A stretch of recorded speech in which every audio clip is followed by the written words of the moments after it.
purple character is our pathogen, surface in red, the representative of the antigens.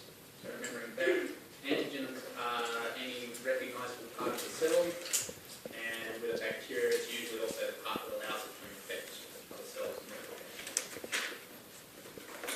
So, next person to introduce is our B cell. So the B cells are produced in your bone marrow from stem cells. When they're produced, they're what they call a naive B cell. So that is a useless B cell that hasn't been programmed to actually fight anything yet. So it needs to travel from your bone marrow to your supportive immune organs, so your spleen and your thyroid glands, where it matures and gets programmed for a specific purpose. So for our first step, we have our B cell that has been programmed specifically to counteract this pathogen, comes on the scene and comes in contact with one of the antigens on the surface of the pathogen and then removes it. So it now has the antigen attached to it. That's the first step.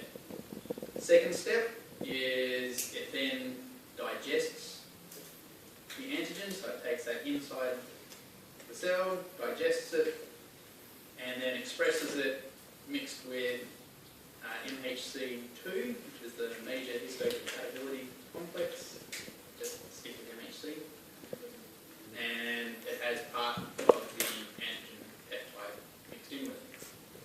So that's the second step. Third step is our helper T cell. Comes onto the scene, so your helper T cell and your killer T cell are produced in the same manner as your B cell. So bone marrow, supporting organs, and then they act as a complement to B cell, so they both get designed for a specific purpose. So this helper T cell is designed to help this specific B cell. So on the surface of our T cell in blue, we have representatives of the T cell receptors. T cell receptors can bind to MHC2 with the antigen mixed in. Once it binds, it releases cytokines, which are a molecular messenger. So cytokines allow communication between cells in the body. It also releases a type of hormone called interleukins. There's many of them. The interleukins and the cytokines both trigger the B cell to divide. And then we go on to our fourth step. So for the fourth step, your B cell splits into two daughter cells.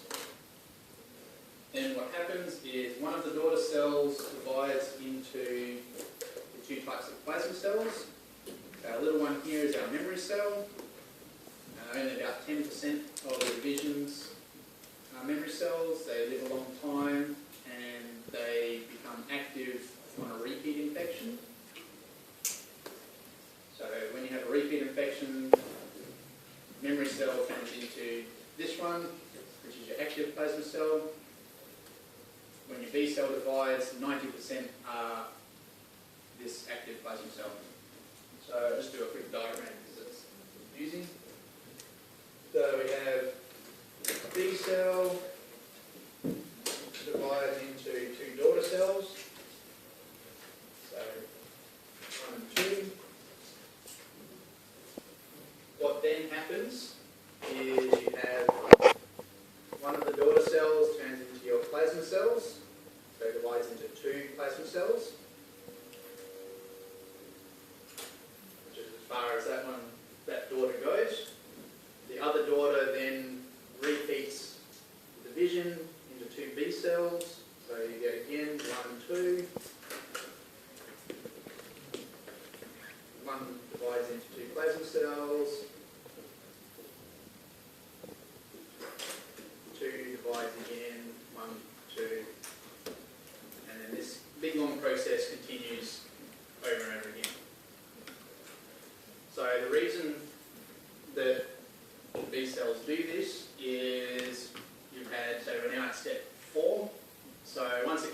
stage, it doesn't have to repeat steps 1 to 4 to fight something.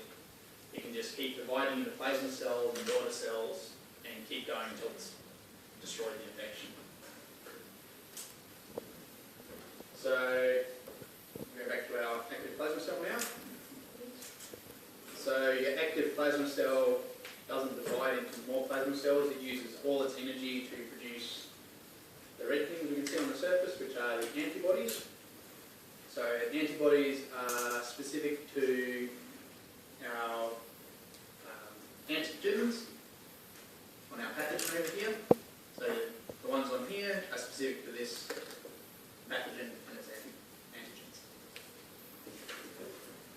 Even though these are sticking on the cell surface, it's important to remember that the active plasma cell doesn't have any receptors on the surface. This is just representative of plasma cells being secreted. One active plasma cell can secrete somewhere up to about 10,000 antibodies at a time. And back in this system, so what happens is you have enough antibodies released that it basically saturates